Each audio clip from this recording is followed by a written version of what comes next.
entretiens des patriotes. Bonjour à tous, heureux de vous retrouver. Spécialité. On a marché sur la Lune. Les complots doivent-ils se faire soigner? Vous avez compris, un spécial énervé. Oui, je suis très énervé car j'ai visionné cette vidéo de Jamy. Vous le reconnaissez, Jamy?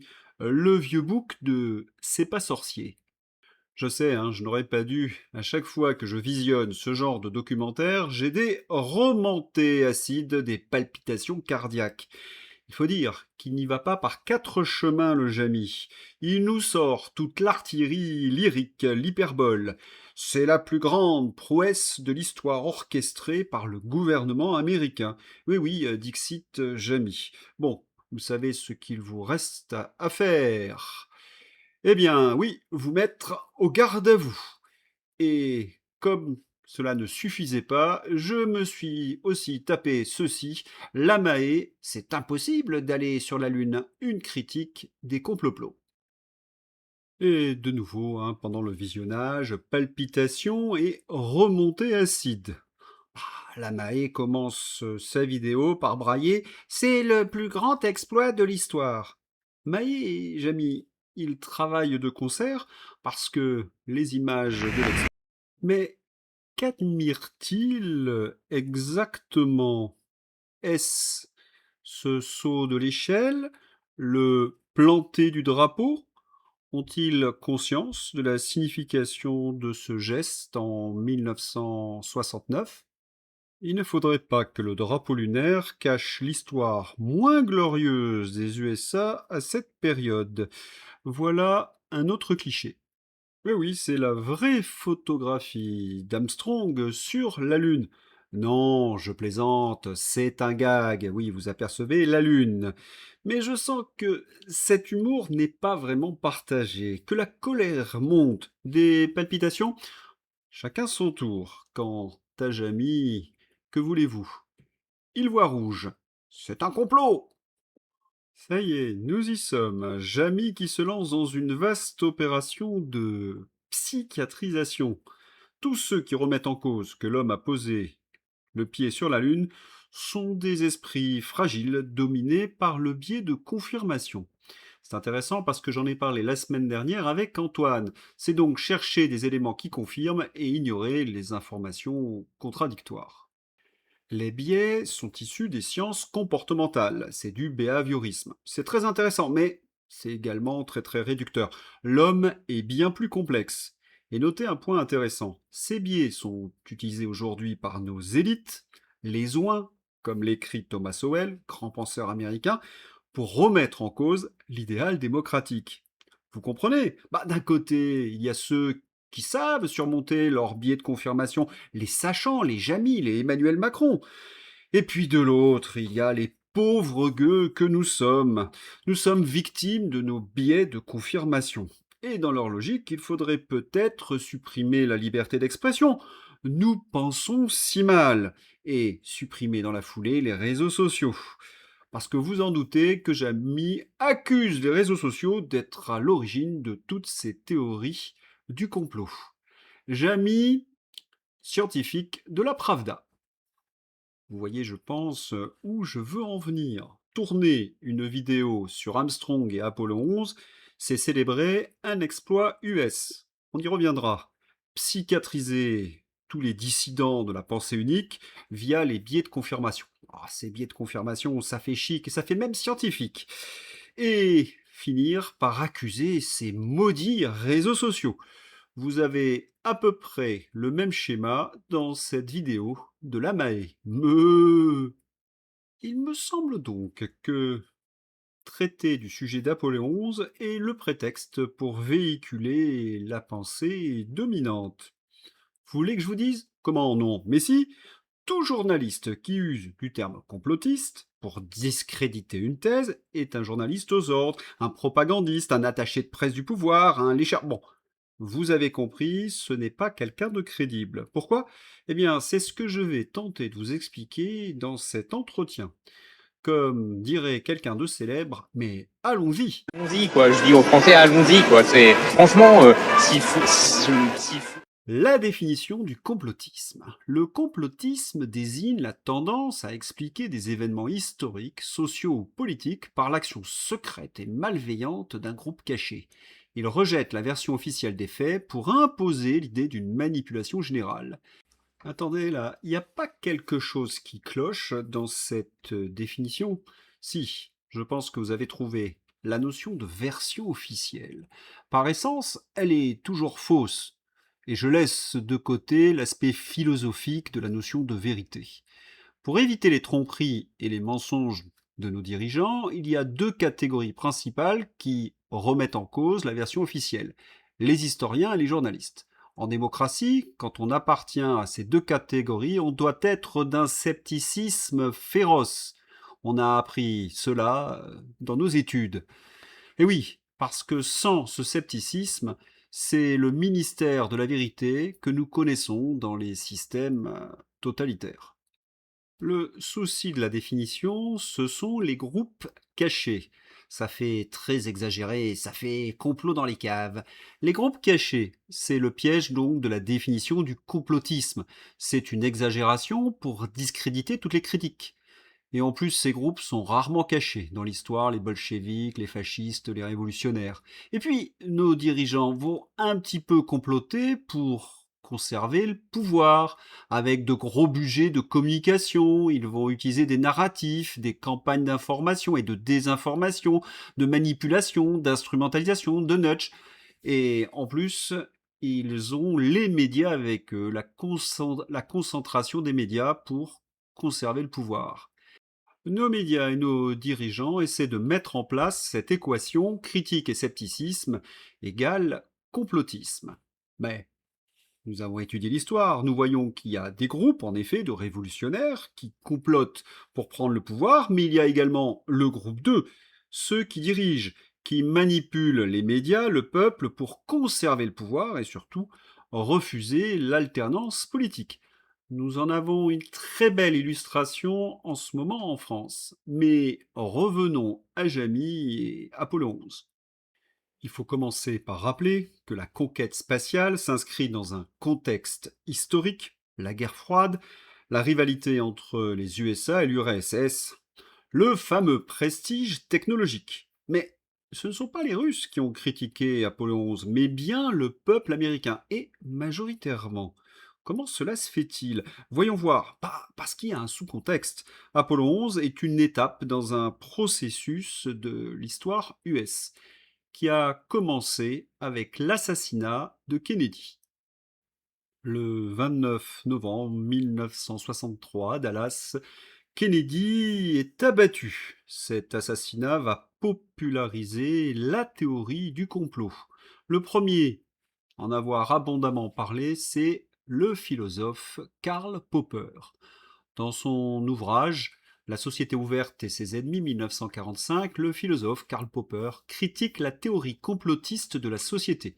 Il affirme qu'expliquer un phénomène social par le complot secret de groupes puissants est une vision simpliste et fausse, car la vie sociale produit des résultats non voulus.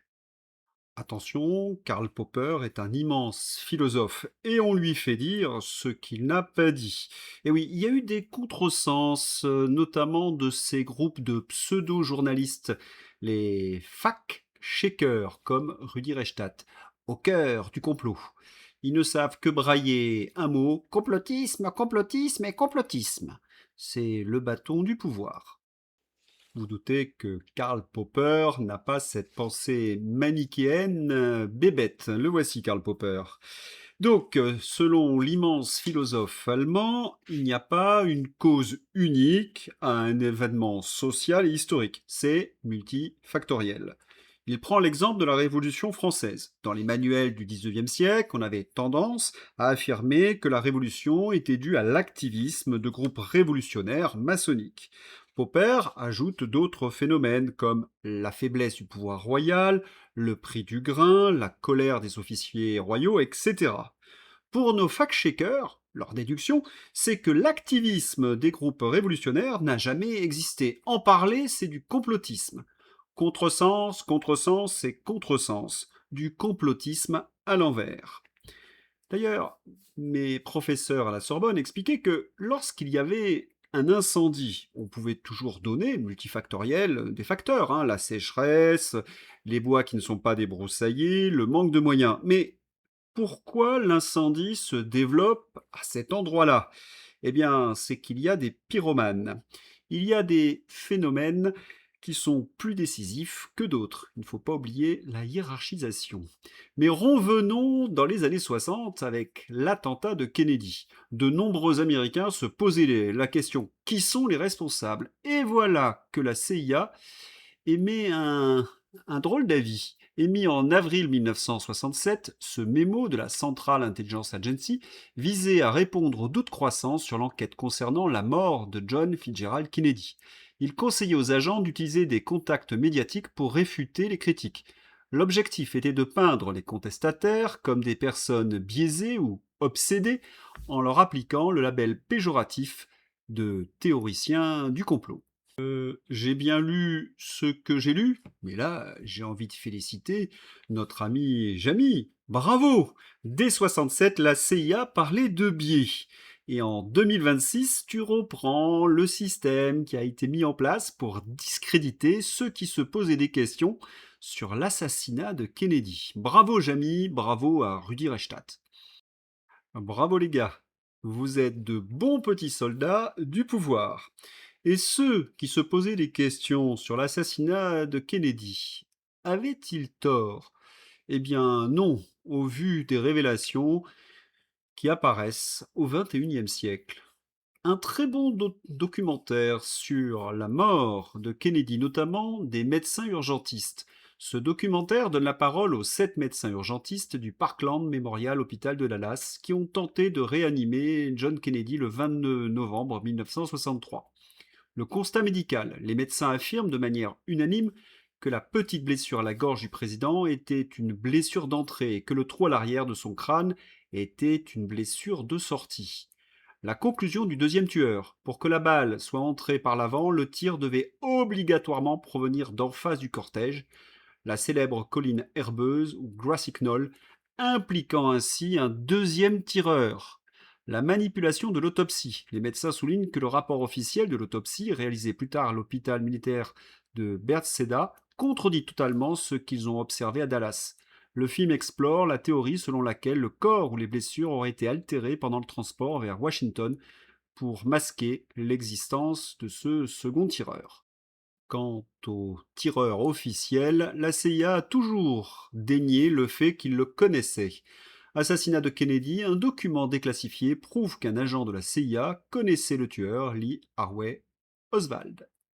Pendant des années, la version officielle expliquait que la CIA ne connaissait pas Oswald et qu'il n'y avait pas un second tireur. Ceux qui affirmaient ce genre de choses étaient des complotistes.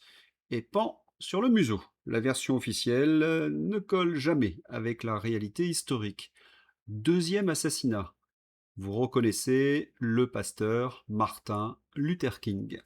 Plusieurs journalistes, auteurs et chercheurs ont avancé ou soutenu l'hypothèse d'une implication directe ou indirecte du FBI dans l'assassinat de Martin Luther King le 4 avril 1968 à Memphis.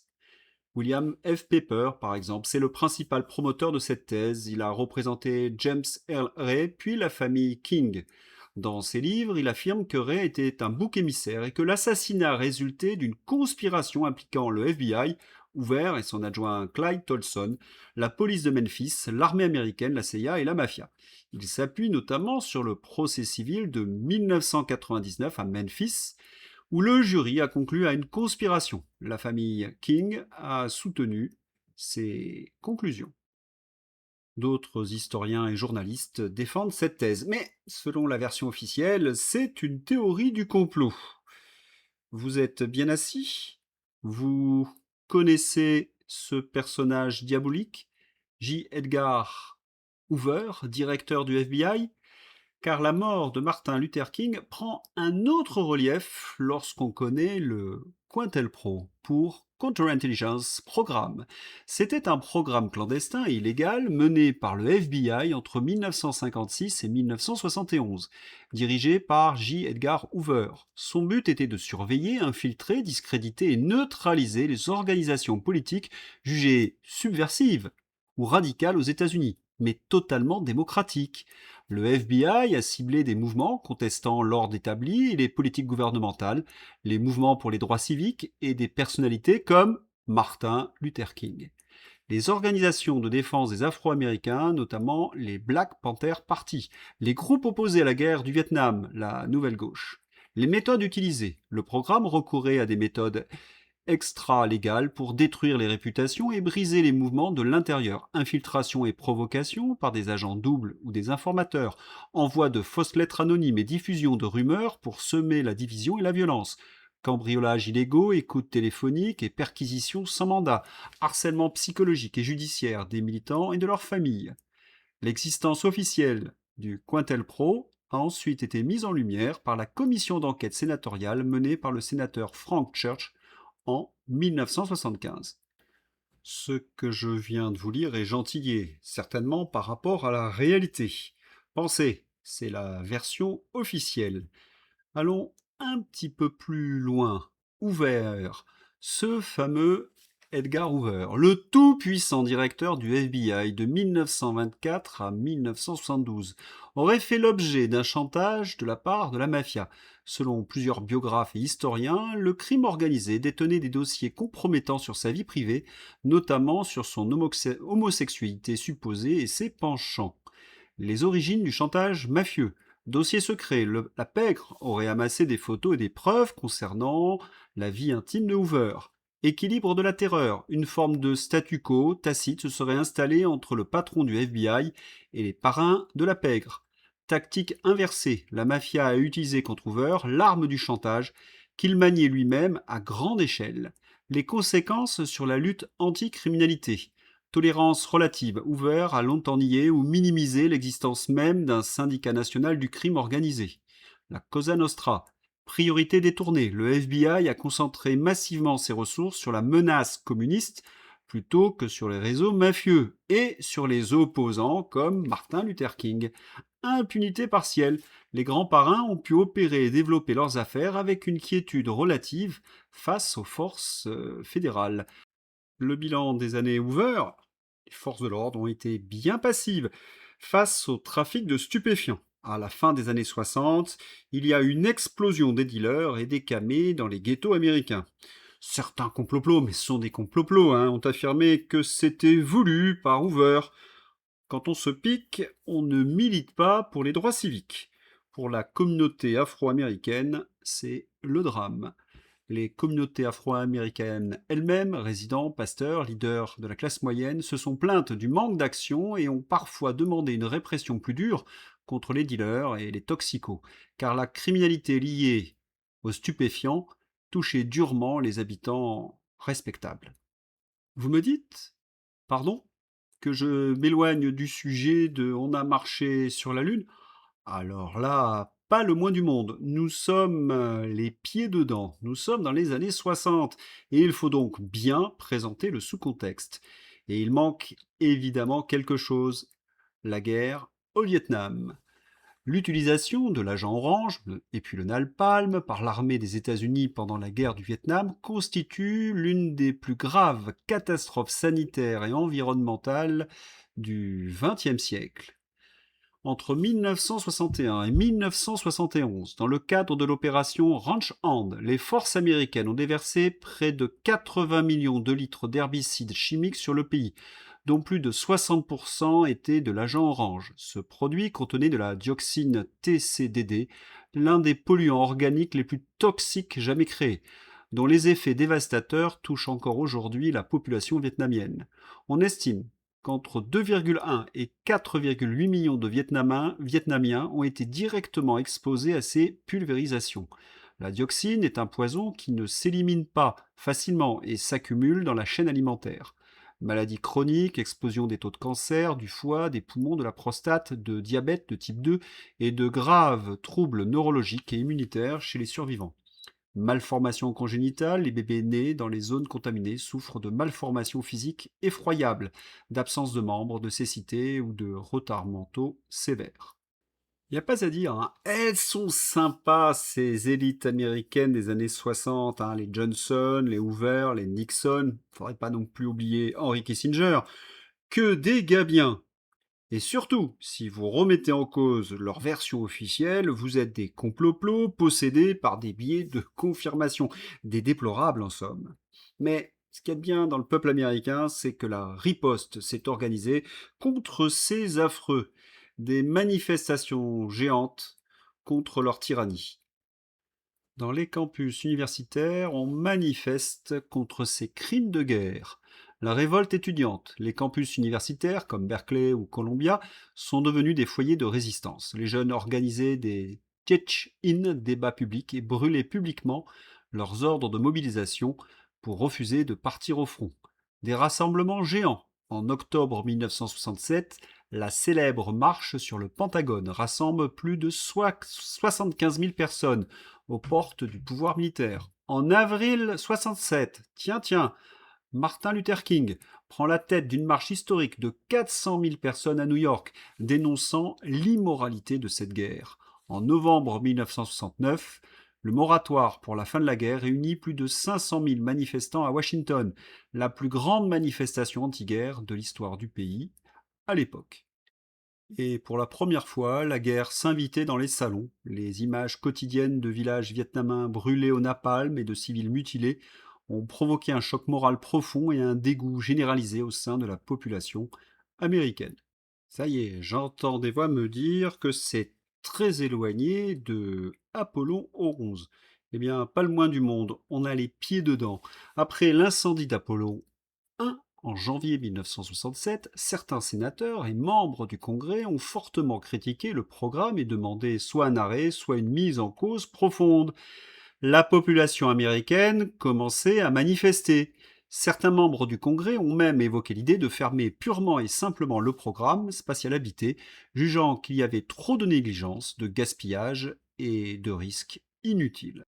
Mais le président Johnson puis Nixon continue le programme. Les raisons, c'est ce qu'on appelle une énorme opération de com.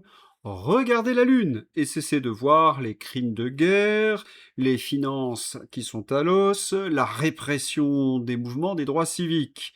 Au fait, ça va toujours, Jamy? Eh oui, Nixon a très habilement transformé en instrument de relations publiques et de soft power, non politiquement correct pour propagande, pour tenter de redonner du prestige à l'Amérique à une époque de révolte et de barbouzerie. C'est l'un des exemples les plus réussis d'utilisation politique d'un succès scientifique et technologique. Faut être beau joueur, hein, ce fut parfait. La chorégraphie, pensée et organisée millimétrée sur Terre, a parfaitement été exécutée par les astronautes sur la Lune. Ce show en mondiovision ne pouvait être qu'un succès planétaire. Et puis tout y était, des pilotes beaux gosses, casse-cou, une aventure hors du commun, du suspense, et un public conquis d'avance parce qu'il avait été familiarisé par le cinéma américain à ce genre de choses. Kubrick, par exemple, L'Odyssée de l'espace, entre le 29 décembre 1965 et juillet 1966, puis de nouveau à l'automne 1967, du 2 août au 9 octobre 1967, pour les prises de vue avec les acteurs et les effets spéciaux, avant sa sortie en salle en 1968. Voilà, tout était en place pour le grand show. Fameuse image du premier pas sur la Lune.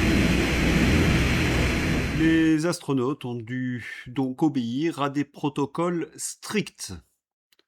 Selon la légende, Neil Armstrong aurait prononcé cette phrase qui lui serait sortie de l'esprit. C'est un petit pas pour l'homme, un bond géant pour l'humanité. Or, son frère Dean a révélé à un documentaire de la BBC que Neil lui avait montré ce brouillon sur un bout de papier plusieurs semaines ou mois avant le lancement d'Apollo 11. Mais le clou du spectacle, que dis-je, l'élément qui montre mieux que toute autre chose que nous sommes en présence d'un exercice de propagande, c'est le coup de téléphone de Nixon aux astronautes. And this certainly has to be the most historic telephone call ever made. I just can't tell you how proud we all are. Oui, le Nixon du Watergate. Il y a des fois où la raison vacille, parce que ses premiers pas sur la Lune, c'est un moment de grand cynisme. D'un côté, le show, les sauts et les gambades des astronautes, et de l'autre, les bombardiers US, qui balancent de l'agent orange sur les Vietnamiens, sans parler de l'opération COINTELPRO qui battait son plein. Et ne croyez pas que les choses allaient s'arrêter là. Non, Apollo 11 fut le fer de lance de la propagande US dans les années qui suivirent. Une instrumentalisation XXL avec cet infâme personnage Kissinger. Henry Kissinger, alors conseiller à la sécurité nationale de Richard Nixon, et l'administration Nixon ont utilisé le succès d'Apollo 11 comme un outil diplomatique et donc de propagande. La prolongation de la guerre du Vietnam, Kissinger est accusé d'avoir fait capoter les négociations de paix en 1968 pour aider Richard Nixon à se faire élire. Il ordonnera plus tard les violents bombardements de Noël sur Hanoï en 1972 pour négocier en position de force. Il soutient toutes les dictatures militaires. Au nom de l'anticommunisme, il appuie activement le coup d'État du général Pinochet au Chili en 1973. Il ferme également les yeux sur la sale guerre menée par la junte militaire en Argentine. Il permet également le massacre de masse. Kissinger donne le feu vert diplomatique et militaire à l'invasion sanglante du Timor oriental par l'Indonésie en 1975, ainsi qu'aux exactions de l'armée pakistanaise lors de la guerre de libération du Bangladesh en 1971. C'est le visage de la propagande face à Kissinger supervise la tournée des astronautes dans le monde, 45 pays visités, c'est ce qu'on a appelé le Giant Leap. Et phase B, il profite de cet engouement, il voyage lui-même pour négocier certaines choses et commettre en douce toute cette série d'atrocités. En 1973, on lui propose même le prix Nobel de la paix. L'attribution du prix Nobel de la paix en 1973 à Henry Kissinger. Ce choix a immédiatement provoqué une onde de choc mondiale et a été qualifié par certains de prix Nobel de la guerre. Démission au comité, 2 des 5 membres du comité Nobel norvégien ont démissionné pour protester contre cette attribution. Indignation publique. Le New York Times et de nombreux intellectuels ont fustigé une décision absurde au regard des crimes de guerre reprochés à Kissinger en Asie du Sud-Est. La critique populaire de ce prix est devenue si vive qu'elle a inspiré au satiriste Tom Lehrer sa célèbre formule affirmant que la satire politique est devenue obsolète après le prix Nobel de la paix d'Henry Kissinger. Maintenant, vous comprenez mieux mon dégoût, mes palpitations quand les amis et les autres reprennent la terminologie de Nixon et de Kissinger, mot pour mot. C'est le plus grand exploit scientifique de tous les temps. Apollo 11 a été doublement instrumentalisé par le pouvoir américain en politique intérieure afin de cacher la politique sale de Hoover et de Nixon, et en politique extérieure pour couvrir les massacres en Asie ou en Amérique du Sud. Tenez, une phrase très célèbre. Science sans conscience n'est que ruine de l'âme, Jamy. Nous, de Zamiatine, le roman qui a inspiré à George Orwell son 1984. C'est un roman à lire, indispensable dans cette dystopie futuriste. L'auteur, Zamiatine, qui n'a que 20 ans lorsqu'il rédige donc cette œuvre, dénonce le culte de la science et des mathématiques par les bolcheviks. C'est quelque chose que l'on apprend par la suite à l'université. Le matérialisme et le rationalisme sont les religions des systèmes totalitaires. Faut-il repousser la science ? Non, ne tombons pas dans l'effet inverse, mais simplement on répète, science sans conscience n'est que ruine de l'âme. La science doit être au service de l'homme et non l'inverse. Abordons maintenant l'aspect économique de la conquête spatiale. Un gouffre financier qui va impacter jusqu'à notre quotidien en France dans les années 70. Le coût total de cette opération de communication, 25 milliards de dollars de l'époque. Cela représente 309 milliards de nos dollars actuels. Coût de la guerre du Vietnam, 168 milliards de dollars de l'époque, plus de 1000 milliards d'aujourd'hui. Conséquence, déficit budgétaire important, le déficit a atteint 25 milliards de dollars en 1968. Inflation forte et durable. L'inflation, très faible au début des années 1960, 1 à 2%, a commencé à monter dès 1965-1966 pour atteindre 4-6% à la fin de la décennie. Cela a posé les bases de la grande inflation des années 70 avec des pics à deux chiffres. Et ça va mettre à mort le système de Bretton Woods en 1971. L'inflation américaine a rendu le dollar surévalué par rapport à l'or, fixé à 35 dollars once. Les sorties d'or se sont multipliées. Et cela va entraîner le choc pétrolier de 1973. Oui, le choc monétaire a préparé et amplifié le choc pétrolier de 1973. Les programmes de la guerre contre la pauvreté ont été les plus touchés. Ils ont été sous-financés par rapport aux ambitions initiales, ralentis et plus tard, sous Nixon, parfaitement démantelés ou transférés. Petit clin d'œil cinématographique, le film Fly Me to the Moon avec Scarlett Johansson montre dans la première partie l'aspect relations publiques. La seconde partie, c'est mélo, c'est insupportable. À voir donc pour la première partie. Et ceux qui donnent des crises lyriques à Jamy en nous expliquant que c'est le plus grand exploit de l'histoire humaine n'est pas tout à fait partagé par les Américains des années 70. Le coup d'Apollo a bien suscité des manifestations et une opposition importante, surtout de la part des militants des droits civiques et des défenseurs des pauvres. Le 15 juillet 69, la veille du lancement d'Apollo 11, le révérend Ralph Abernathy, successeur de Martin Luther King, à la tête de la Southern Christian Leadership Conference, a organisé une manifestation devant le Kennedy Space Center en Floride. Si nous pouvons dépenser 100 dollars pour 1 kilomètre pour envoyer 3 hommes sur la Lune, ne pouvons-nous pas, pour l'amour de Dieu, nourrir nos affamés? Les sondages d'opinion montraient régulièrement qu'une majorité d'Américains pensaient qu'Apollo ne valait pas son coup. C'est d'ailleurs la raison de l'arrêt programme d'Apollo en 1972. Cela coûte cher d'aller gambader sur la Lune.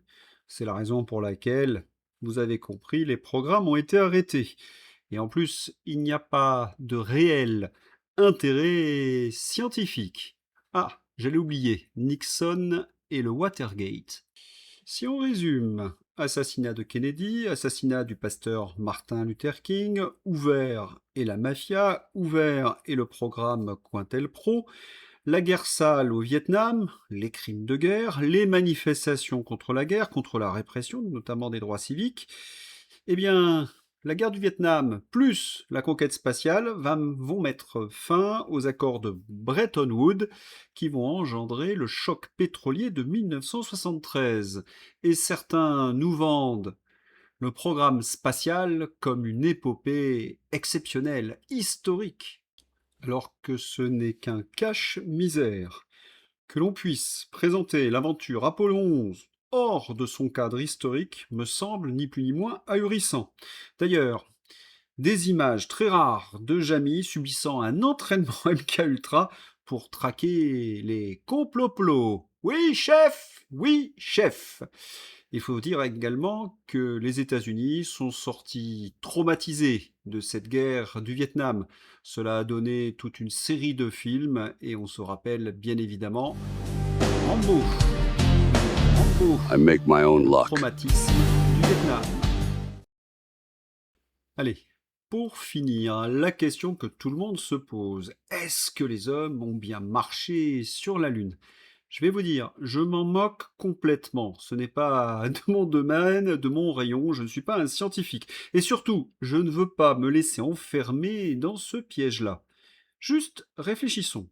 Ce qui est dingue, c'est que des dirigeants américains ont dépensé plus de 300 milliards en pleine guerre du Vietnam pour une opération de com, de prestige, risquer la vie de leurs astronautes dans des boîtes de conserve pour aller gambader sur la Lune. C'est ça qui paraît complètement fou.